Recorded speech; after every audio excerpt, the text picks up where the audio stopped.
welcome to Prime Property, your weekly real estate reckoner. I'm Nayanthara Rai, and this is what we have on the show today.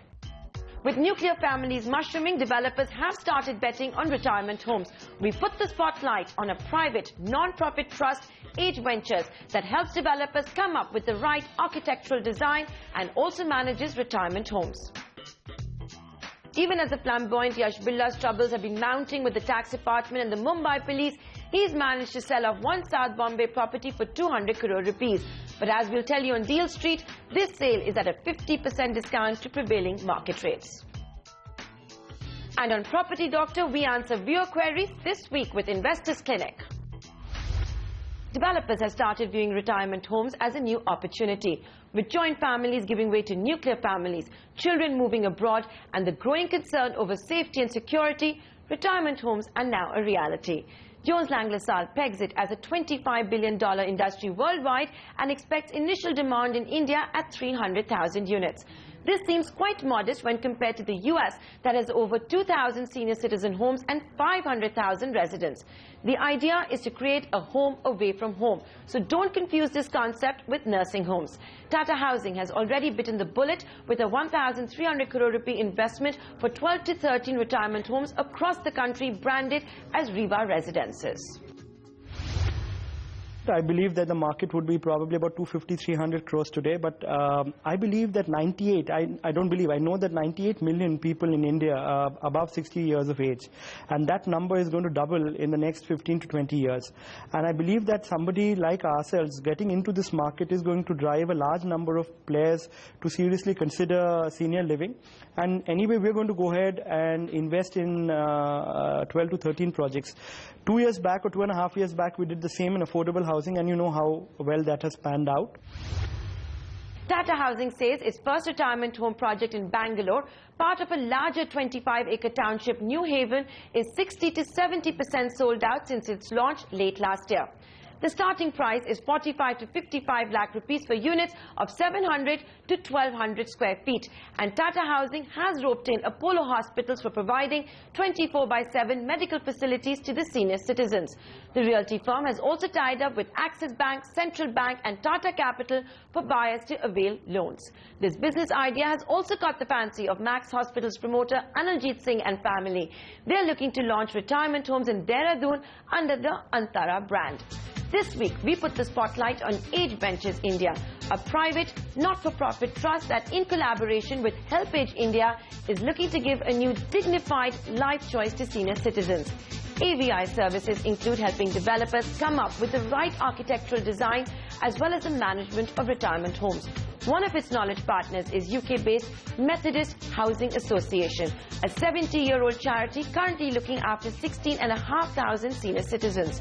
So far, AVI has 3 projects, a 154 apartment complex in Bangalore with the Brigade Group, in Gurgaon as part of Silverglade's 17-acre township, and at the outskirts of Jaipur with the ARG Group. I reached out to AVI to find out on what basis it's claiming to raise the industry bar at a time when retirement homes are at a nascent stage. Part of my endeavor was also to find out what all you should look for in retirement homes in case you do decide to buy in. Retirement homes are area inefficient by design, because everything is made and designed to take care of the different disabilities that a human being will get as one age, whether it's the eyesight, or it's the wheelchair, or it is the hearing, something or the other weakens. So we have to provide for all these contingencies while designing their home. Now therefore a bathroom would be about 70 square feet compared to a 40-45 square feet that a normal builder will make. The balconies will have to be wider so that the chair will move. The drawing room and the bedroom have to be larger so that the stretcher can come in and the wheelchair can move and the person can move in the apartment on its own. So all those things have to be provided. There has to be a package shelf there, the corridors are wider. So a typical one-bedroom super build-up area works out to about 1,000 square feet, give or take 50 plus minus.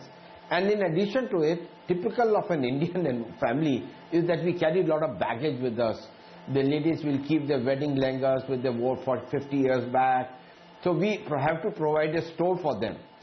So it's pretty clear your units are larger than what most people understand as a 1 BHK apartment. Now I want to talk to you about the largest super area. Here I'm referring to clubhouses and facilities rooms, etc. Is that also much larger?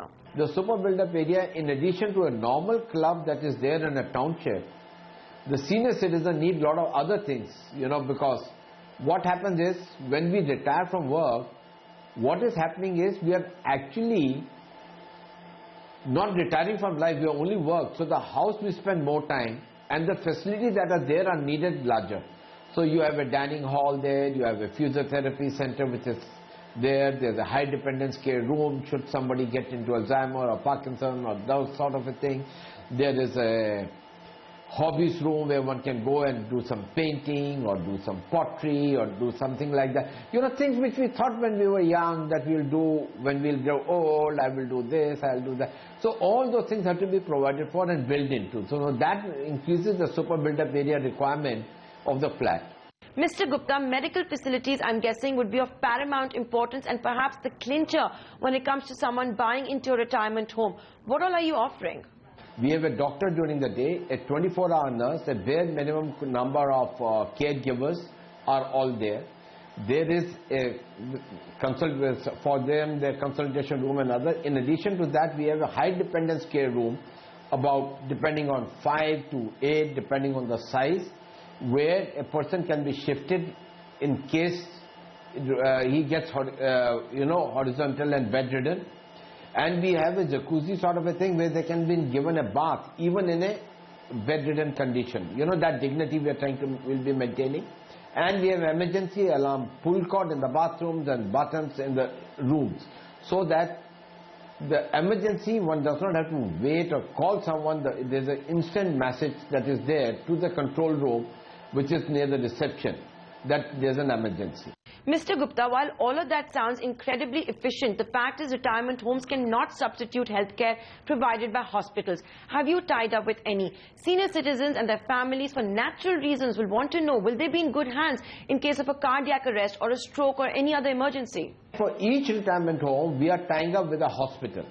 Now, in Jaipur, for example, we tied up with Fortis, who will give the doctor, the nurse, the medical care, an ambulance for 24-hour care, rush in case of an emergency.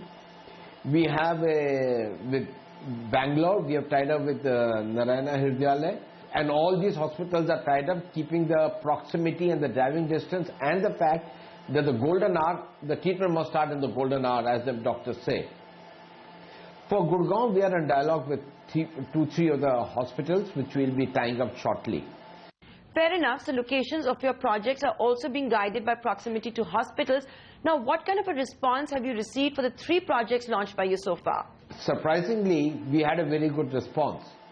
Bangalore was officially launched on 1st of March. As on date, they've got 40 bookings already out of a total of 156. So to me, it is a very good going. One has to, the same in Gurgaon. Gurgaon we launched recently, and already the amount of interest and the bookings that have come there are far more than we thought that we would like to do on a soft launch. Well, in Jaipur, we were promoting our retirement home when people were 70 or plus, and we told them the need and the advantage, and they realized the advantage. They said, hey, there is a property available, it gives less facility, but I am going to take that. I am not going to wait for your construction. So the demand goes up as the construction speeds up. The closer you are to the finishing curve, the faster is the rate of sale. This is unlike the rest of the property business where you try to pre-book and all and then construct. Mr. Gupta, it's no hidden secret that banks don't like to give loans to senior citizens or retired people. So have you tied up with any financial institutions to provide loans to customers? The Ministry of Home Affairs has got a bank called Rapco Bank, and they've got a home loan company called Rapco Home Loan Company. They are giving loan to the elders for financing of a retirement home, but the cap there is 75 years age for repayment. To me, there are only 2 things that are relevant here that I must add. One, if the children can buy and take a loan, these are small EMIs for them, stretched over 25 years.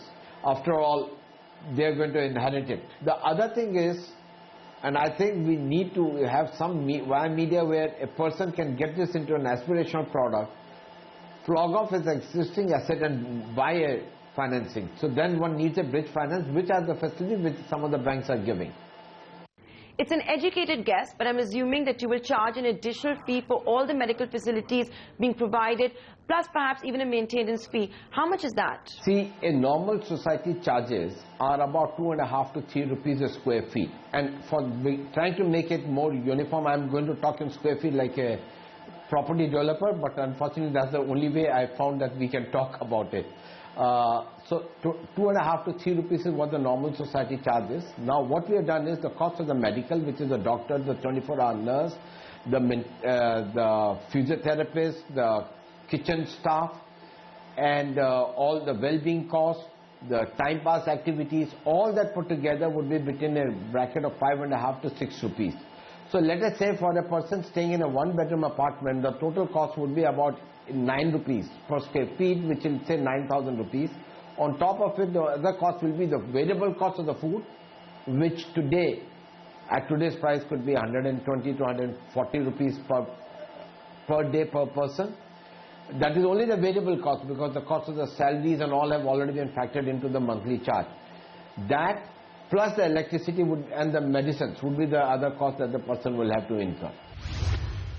Retirement homes are a new concept and will have to stand the test of time to know if they will indeed succeed in our society.